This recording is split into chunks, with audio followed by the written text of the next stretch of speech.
राम राम जी, ठीक हो, खुश हो? मेरे को यही चाहिए। पिछले एक साल में ये छोटी संख्या नहीं है, आप अंदाजा लगा सकते हो। और लगातार जो हम कांग्रेस पार्टी मजबूत हो रही है कि आज कड़ाके की रिकॉर्ड ठंड में आज तो सूरज भी नहीं निकला। ऐसे समय में जिस जोश के साथ और जिस बड़ी संख्या में पूरे जिले की अगर रैली हो तो इतनी बड़ी रैली समझ में आती है, मगर ये तो एक अकेले बादली हल्के की रैली है। मैंने माचरोली में इतनी बड़ी रैली आज तक नहीं देखी है। एक ईमानदारी की लड़ाई लड़ रहे हैं, न्याय की लड़ाई, अन्याय से न्याय की लड़ाई लड़ रहे हैं, सच्चाई की लड़ाई लड़ रहे हैं। ऐसी लड़ाई में कि सबसे ज्यादा मुझे सत्ता बल निशाने पे रख के चलती है। पिछली बार भी मैं निशाने पे था और लगातार मैं इस बार भी निशाने पे हूं। और इस लड़ाई में इनके पास बहुत कुछ है। इनके पास दिल्ली में भी सरकार है, चंडीगढ़ में भी सरकार है, इनके पास धन बल भी है, इनके पास सत्ता बल भी है, इनके पास मीडिया बल भी है, इनके पास सरकारी तंत्र बल भी है, इनके पास बहुत कुछ है। इनके पास छल और कपट बल भी है जो पिछली बार किया गया था। इस लड़ाई लड़ने में अगर मेरे पास कुछ है तो आपका आशीर्वाद है और आपका दिया हुआ हौसला है। जहां तक हरियाणा प्रदेश की बात, बीजेपी की सरकार बनी, 19 में भाजपा जजपा की सरकार हो गई। इस सरकार के 4 महीने बचे हैं, सरकार के कार्यकाल के 4 महीने जब बचे हों तो तराजू पे रख के तोलने का आपका समय आता है कि इन्होंने कैसा काम किया, विकास हमारे इलाके को और हमारे प्रदेश को विकास के मामले में आगे बढ़ाया कि नहीं बढ़ाया। प्रदेश में आपसी भाईचारा, अमन चैन शांति और खुशहाली प्रदेश में आई कि नहीं आई। और ये सरकार अहंकार में गई, अहंकार से चली, या ये सरकार विनम्रता और शराफत से चली, कितनी मेहनत करी, वो सारा तोल के आपको फैसला करने का समय है।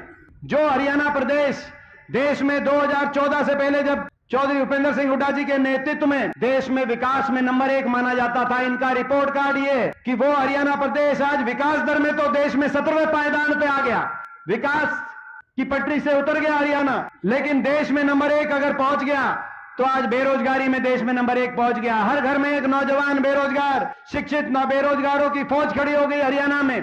आज ना तो निवेश हुआ, जो निवेश हुआ था, जो औद्योगिक क्षेत्र बन लगे थे, वो आपके हमारे समय उसी समय औद्योगिक क्षेत्र हरियाणा में स्थापित किए गए थे। कहीं थर्मल के कारखाने आए, कहीं एमईटी आई, कहीं आईएमटी इंडस्ट्रियल मॉडल टाउनशिप औद्योगिक क्षेत्र बने।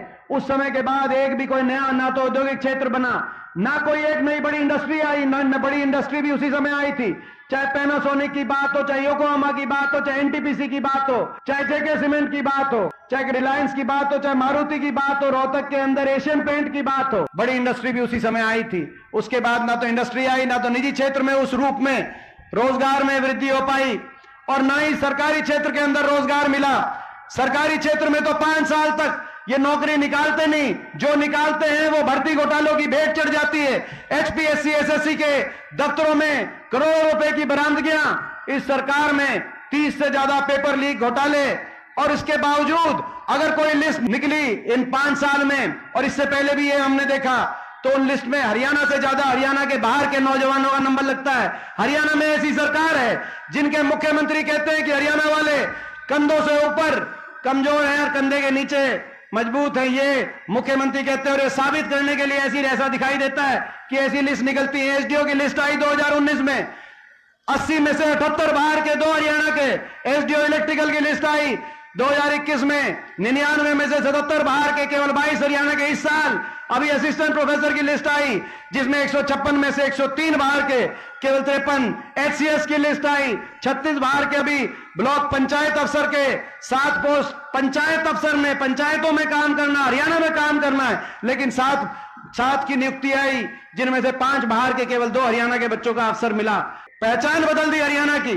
जो हरियाणा दूध दही का खाना था, खेल खिलाड़ियों का हरियाणा था, आज वो हरियाणा नशे में नंबर 1 हो गया, बेरोजगारी में नंबर 1 हो गया।